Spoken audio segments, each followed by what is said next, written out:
Thanks for joining us on Good Day State Line. Jonathan James is back to ensure we know the ins and outs of the new Illinois cannabis law. Hello. Hello. Thank you for coming back. This has obviously been something some people have been talking about for years, and now it's finally changing very, very soon. Right. And there's a lot to unpack regarding the cannabis laws. Right. So in the new year, there's going to be legal recreational cannabis in Illinois.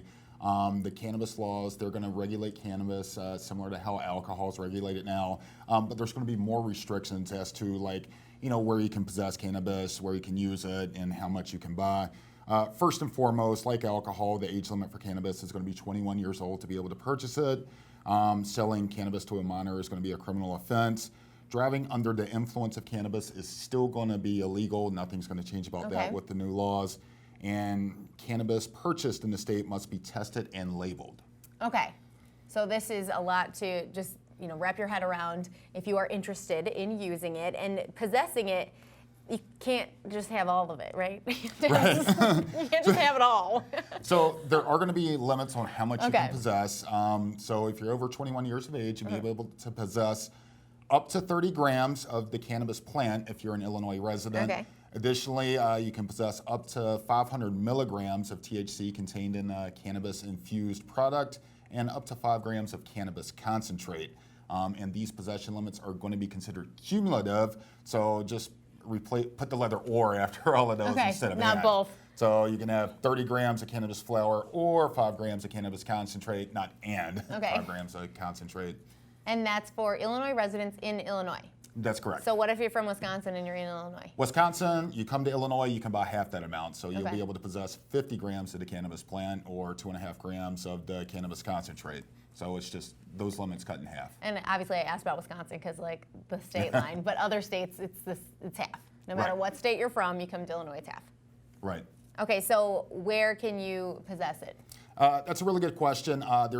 Cannabis is going to be extremely more restrictive as far as where you can have it, where you can use it, where you can smoke it. You're not going to be able to really possess it in a lot of places, such as there's a restriction of possessing it at a school, on a school bus, in a correctional facility, in a private residence that's used for childcare. All of those places are prohibited. Whenever you have it, it's got to be in a cannabis container, something that's sealed. And if it's going to be in a vehicle, it cannot be accessible to the driver. So my recommendation is, if you purchase it and you're driving a vehicle, put it in the trunk. Make sure it's not accessible while the vehicle is moving. It is good that at the beginning, you mentioned that it's similar to alcohol, not completely the same, but with something like that. You think about it, you can't be driving with a bunch of wine in your front seat. It needs to be in the back or in the trunk, whatever. So it's good to relate that when you're thinking about it. So where can you use it? You mentioned a few places, but what are more of the restrictions? So using it, it's not going to be like alcohol. With alcohol, you can go to a bar or a festival and you can just, freely drink as long as that establishment has the appropriate license and to be able to use it there. Cannabis, completely different.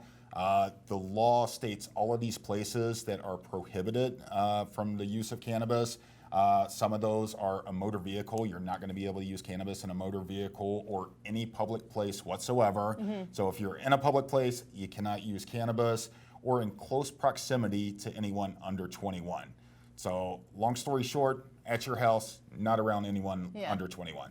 And for most of us, smoking, obviously it's not as restrictive, but when I was little, you could smoke cigarettes in a restaurant and you can't anymore. Right. So kind of a little bit toward that where it's mostly in your home, but you said not while you're driving, which you can smoke cigarettes while you're driving. Right. I think so. I don't know. So you said that driving under the influence is still illegal. That's driving under the influence of anything, so it kind of just falls right into there. What else do we need to know about the new laws? Well, driving under the influence of cannabis is still going to be illegal. About 5 years ago, there used to be a complete prohibition, so any trace amounts of cannabis in your system, that would be considered driving under the influence. So if you consume cannabis 3 days prior to driving, and then they found it in your system 3 days later, even though you're not under the influence, that was still considered a DUI in Illinois.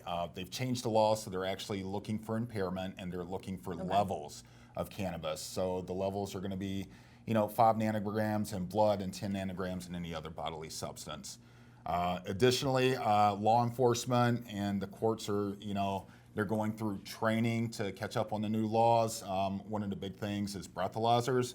So with alcohol, we've had, the court systems and law enforcement has had, years and years to figure out what the limits are for alcohol. With these new laws, we're trying to scramble and figure out what the limits are going to be for cannabis. And isn't it, for alcohol at least, different, like a glass of wine affects everybody differently. This is probably similar. Yep, very similar, and that's one of the things. 5 nanograms in someone's blood, a person who consumes cannabis on a regular basis, that's not going to affect them as much as someone who doesn't consume on a regular basis.